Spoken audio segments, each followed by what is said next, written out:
செல்ல கண்ணா, இன்னைக்கு நாம உயிரெழுத்துக்களை சொல்லி பழகலாமா? சரிம்மா, நான் தயார். ஆ அம்மா. அம்மா. ஆ ஆடு. ஆடு.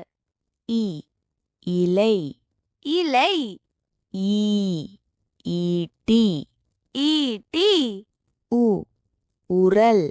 உரல். ஊ ஊஞ்சல். ஊஞ்சல். ஏ எலி. எலி. ஏ ஏணி. ஏணி.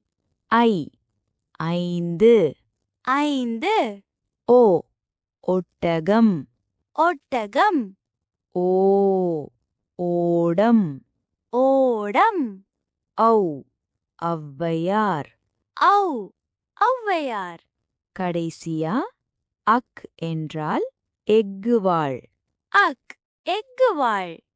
பலே என் செல்லக்குட்டி, எல்லாத்தையும் சரியா சொல்லிட்டியே. ஐ, நான் எல்லா எழுத்தையும் கத்துக்கிட்டேன்.